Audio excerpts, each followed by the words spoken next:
Yup, salut tout le monde, c'est Andy. Aujourd'hui, on se retrouve pour une vidéo sous une chaleur accablante avec les films et les séries que j'ai regardées ces dernières semaines. Comme d'hab, je vous ai fait une petite sélection des trucs que j'ai trouvé sympas.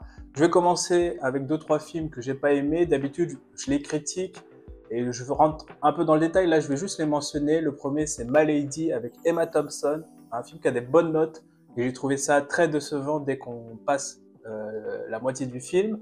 J'ai regardé Le Menu avec Anna Taylor-Joy et Ralph Fiennes. Je crois qu'on prononce comme ça.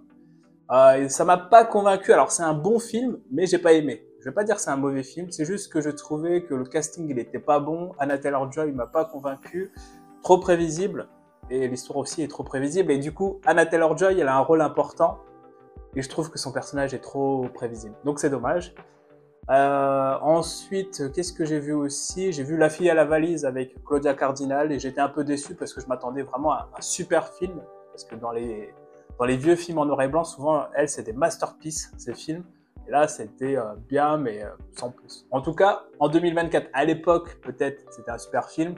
Aujourd'hui, j'ai pas kiffé sans plus. Et The Acolyte, j'ai pas fini. En fait, j'ai regardé que les deux premiers épisodes et j'ai décroché, donc je vais pas critiquer une œuvre que je n'ai pas terminée. Voilà. On commence avec un premier film que j'ai bien aimé. Il s'agit de The Descendant avec un très bon accent, bien franchouillard avec George Clooney. Alors c'est pas une masterpiece, hein. C'est un film que j'ai bien aimé parce que j'aime beaucoup George Clooney. Si vous n'êtes pas fan de Clooney, bah passez le chemin quoi. Mais j'ai bien aimé parce que c'est centré sur Clooney qui va gérer différents problèmes. Le premier c'est sa femme qui a un grave accident de scooter aquatique, je sais pas comment on dit. Et en fait, se retrouve à l'hôpital, il doit gérer ça, et on voit qu'en fait, bon, ça fait 20-30 ans de mariage, il s'aimait plus trop. Il gère ça, il doit gérer aussi ses filles, parce qu'il a deux ados, une qui est presque adulte. En fait, elles étaient plus proches de la mère que de George Clooney. Donc voilà, il apprend vraiment à les connaître et à essayer de passer ce moment difficile avec ses filles. Et ça, j'ai bien aimé le traitement de ce sujet-là. Et le dernier, c'est aussi un héritage, parce que ses ancêtres étaient propriétaires d'un immense territoire sur l'île d'Hawaï. Et en fait, lui et ses cousins éloignés doivent se mettre d'accord pour vendre ou non ce territoire. Et donc, il est un peu partagé entre je vends et j'amasse grave d'études ou est-ce que je laisse comme ça parce que ça fait partie de mon héritage aussi, au final. Donc voilà, c'est un film centré sur Clooney, c'est fait par le réalisateur de Downsizing, que j'avais bien aimé, même s'il a des défauts. Là, c'est pareil, The Descendant, il a aussi des défauts, mais au final, c'est un film que j'ai apprécié. Je vous conseille parce que c'est l'ambiance d'été, on va dire, parce que ça se déroule sur Hawaï. Et puis j'ai bien aimé la sensibilité de Clooney dans un rôle comme ça, et c'est lui qui tient le film au final. Parce que c'est pas facile, je trouve, de jouer ce genre de film, parce que c'est long. C'est vrai que c'est un film qui est long, mais grâce à Clooney, ça passe bien, tu vois. Voilà. Ensuite, j'ai mis un film de 2024 que j'ai vu au ciné. Il s'agit de La planète des singes, un nouveau royaume, que j'ai bien aimé. Alors, j'ai vu les notes et tout, du coup, je me suis dit, putain, il est bien noté, je vais aller le voir au ciné. J'ai passé un bon moment, même si au niveau du scénario, je peux résumer ça en 30 secondes. Chose, pardon, que je vais pas faire, parce que si je vous résume le nouveau royaume, je vous spoil toute la saga, et si vous avez jamais vu La planète des singes, c'est bien dommage. La planète des singes est une saga, ouais, exceptionnelle quand même. Peut-être pas exceptionnelle, mais c'est une très bonne saga. Si vous avez jamais vu, je vous conseille le tout premier. Vous tapez Planète des singes, Charlton Heston, masterpiece. Le truc, c'est un chef-d'œuvre. Franchement, ça a trop bien vieilli. Et il y a une actrice dedans. Je vous mettrai la photo, je sais plus comment elle s'appelle dans le film. Elle est magnifique. Et puis même la dernière trilogie là, des années 2010 avec Origins, L'Affrontement et Suprématie, exceptionnelle cette trilogie. Alors, L'Affrontement, c'est-à-dire le deuxième, c'est un peu le black sheep parce qu'il est pas exceptionnel avec Gary Oldman et tout. J'ai pas trouvé ça ouf, mais le grand final, Planète des singes, Suprématie, il est exceptionnel. Donc foncez les voir si vous avez jamais vu ces films-là. Et du coup, ce Planète des singes 2024 est très bien parce qu'il fait des clins d'œil aux anciens films et aussi il nous prolonge. Il nous prolonge pas, comment on dit. Il nous met dans une ambiance qu'on ne connaît pas encore de cette saga. Et on découvre pas mal de choses. Il y a des clins d'œil aux anciens Planètes des singes. Et puis voilà, quoi, on découvre des choses. Mais comme j'ai dit, scénaristiquement, ça dure 30 secondes. Mais j'ai bien aimé l'ambiance. Le casting est bon. On a la petite qui jouait dans la série The Witcher. Et C'était une gamine il y a encore quelques années, et là tu la vois adulte presque. Et donc j'ai bien aimé La planète des singes, Un nouveau royaume 2024. Pas une masterpiece non plus, mais j'ai passé un bon moment et je suis pressé de voir la suite. Voilà. On va dire c'est l'opus qui pose les bases pour... Je pense qu'on est parti sur une trilogie. Voilà. Ensuite, on va parler des films Disney+. Parce que sur l'appli Disney+, il y a énormément de chefs-d'œuvre. Et j'ai vu la série Shogun. Shogun, si vous suivez un peu l'actu, vous savez que c'est un gros carton. La série est hyper bien notée, c'est normal, parce qu'il y a de la religion, il y a de la politique, il y a une histoire d'amour, il y a du cul. Un casting exceptionnel, aussi bien du côté occidental, américain, que du côté asiatique. Les acteurs japonais sont excellents. Donc c'est une série par contre où il y a énormément de sous-titres, parce que tout est resté en japonais. Mais ouais, exceptionnelle série, il n'y a rien à dire. C'est pas très long, je crois, il y a 10 épisodes. C'est basé sur une histoire vraie en plus. Donc ça rajoute un peu de cachet pour cette série. J'ai adoré la bande son. La bande son est vraiment top. L'esthétique aussi, alors je sais plus c'est à quelle époque, 16, 17e siècle au Japon, le cadre est incroyable. Et puis ouais, franchement, c'est trop bien. Trop bien, la série Shogun. Et en tant que public masculin hétéro, bah, j'avoue que voir les petites japonaises, mon gars, elles sont magnifiques. La geisha, à un moment donné, il y a une geisha, elle est magnifique. Magnifique. Je l'épouse quand elle veut. Donc ouais, Shogun exceptionnel. The Bear, saison 2, j'ai regardé. Je vous avais dit du bien de la saison 1, la saison 2, bof. C'est bien, mais par exemple, il y a des épisodes, je pense, qui sont pas essentiels, notamment l'épisode où on voit le Renoir là, à Amsterdam en train d'apprendre à cuisiner. J'ai pas trouvé ça ouf. Je trouve qu'il joue mal en plus. L'épisode d'1h30 avec Jamie Lee Curtis, bon, j'ai bien aimé le final, mais est-ce que c'est important pour la série? Je sais pas. Et donc oui, voilà, je disais que The Bear c'est bien, mais la saison 2 a été un peu moins bien que la saison 1. Ensuite, sur les conseils de ma sœur, j'avais 2 sœurs, vous allez voir. J'ai regardé Cruella avec Emma Stone et Emma Thompson. J'ai bien aimé, ça ressemble énormément au Joker, je trouve. On voit les origines du personnage, comment est né le personnage. Ça ressemble un peu au Joker, mais voilà, j'ai bien aimé. Alors, je voulais aussi vous parler des films d'animation que j'ai vus en famille. On a regardé Migration avec ma mère et ma petite sœur.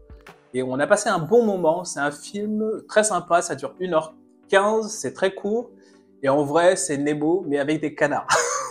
Nemo, c'est dans l'eau, donc t'as un père qui a perdu son fils. Bah là, c'est pareil, sauf que ce sont des canards, et en fait, c'est des canards qui n'ont jamais bougé de leur étang.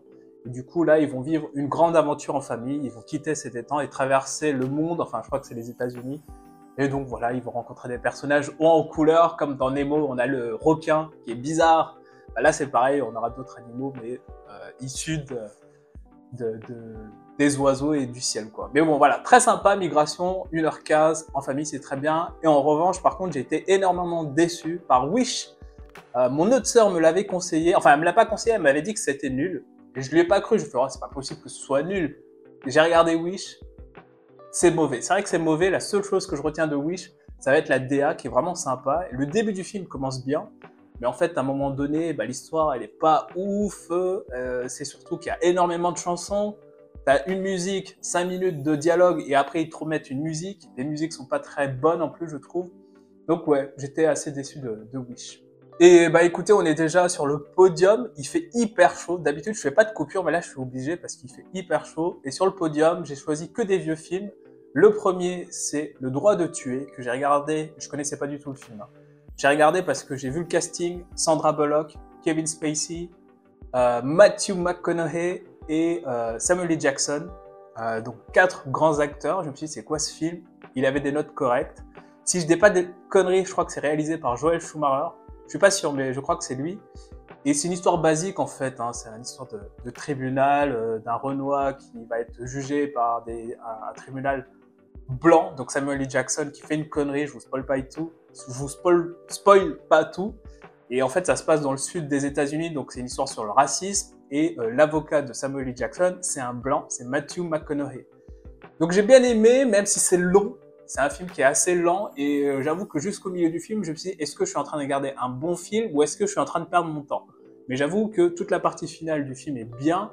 J'ai bien aimé aussi que le réalisateur le fait, pardon, que le réalisateur nous montre qu'il peut avoir des connards aussi bien chez les blancs que chez les noirs. Et, et ça, je crois que c'est fait exprès parce qu'à un moment donné, on voit une scène où il y a des blancs qui font de la merde, et juste la scène d'après, on voit des renois qui font de la merde. Donc je pense que c'est fait exprès parce que pour couper tout de suite sa prise de position, pour montrer que tout de suite, on a des connards dans les deux camps. Et donc c'est juste ça, c'est un procès où Samuel L. Jackson fait une connerie défendue par un avocat blanc dans le sud des États-Unis, et le film vaut le coup pour toute sa partie finale. J'avoue que c'est lent, c'est long.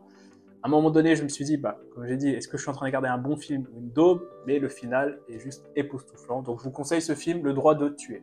Ensuite, en deuxième place, j'ai mis Les filles du Dr March, avec Emma Watson notamment. C'est pour elle que j'ai lancé ce film, et aussi parce que c'est un film britannique, je crois, enfin avec le délire britannique. J'ai une autre sœur qui l'a vu, j'ai deux sœurs, mais j'ai une sœur qui l'a vu et qui m'a dit ouais c'est pas ouf et tout, je suis pas sûr que tu vas kiffer. Et ben j'ai adoré. J'ai adoré parce que c'est basé d'un roman, et c'est un film qui est lent, un rythme très lent. Et en fait, on va suivre quatre sœurs. Et du coup, ce que j'ai bien aimé, c'est un film qui prend son temps. Parce que quatre sœurs, quatre destins différents, quatre ambitions différentes. Il y en a une qui va être peintre, il y en a une qui va être écrivain, on va dire. Il y en a une qui va être musicienne, il y en a une qui va être une femme idéale au foyer. Alors ça se passe au début du XXe siècle, je crois. Et donc voilà, on va suivre ces histoires-là, chaque destin. Et j'ai bien aimé le fait que le film prenne son temps. Parce qu'au début, oui, c'est un peu long, mais toute la dernière partie du film est vraiment excellente. Il y a deux actrices qui sortent du lot, donc il y a Florence Pugh, qui joue trop bien. On l'a vu aussi dans Oppenheimer, elle joue trop bien cette meuf. J'ai été déçu de Emma Watson, qui joue comme d'hab, hein, franchement, je sais pas si c'est une grande actrice, mais comme d'hab, son personnage aussi ne l'aide pas, mais j'ai pas trouvé sa performance ouf. J'ai adoré, alors je sais pas comment elle s'appelle, je vous mets une photo, qui joue trop bien, et aussi tout le reste du casting, parce qu'on a Timothée Chalamet, Louis Garrel, on a le gars de Breaking Bad, on a Meryl Streep qui intervient de temps en temps, et même tous les autres acteurs, je trouve que jouent très bien, et j'ai bien aimé aussi au niveau de la réalisation. Donc c'est la réalisatrice de Barbie. Au début, c'est assez standard, on se croirait sur un film de M6 l'après-midi. Mais je dirais que vers la fin du film, elle se lâche et elle tente des choses, et c'est trop bien fait. Trop bien fait même. J'ai pas envie de spoiler, mais ceux qui ont vu le film savent de quelle scène... Enfin, il y a des scènes qui sont... C'est du génie en fait. Comment c'est découpé, comment ça nous fait comprendre. En fait, il y a une scène en particulier où tu comprends, avant que les faits se déroulent, ce qui va se passer en fait. Grâce à la magie du cinéma et de la façon dont c'est découpé.